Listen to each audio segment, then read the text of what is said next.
স্বাস্থ্যই হচ্ছে সকল সুখের সম্পদ। যদি আপনি অসুস্থ থাকেন তাহলে আপনার কোনো কিছুই মানুষের ভালো লাগে না। যদি সুস্থ থাকে তাহলে সবকিছুতেই আপনার মন বসবে এবং কাজেও গতি আসবে। একজন অসুস্থ রোগী জানে যে সুস্থতা কত বড় নিয়ামত।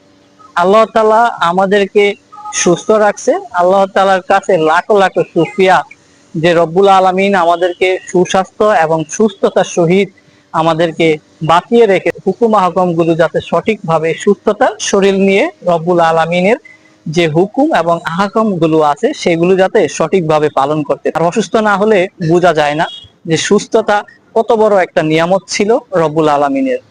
অসুস্থ ব্যক্তি জানে যে অসুস্থ হলে যে অসুস্থ কি জিনিস এবং অসুস্থ হলে সুস্থতার মর্মতা বোঝা যায়।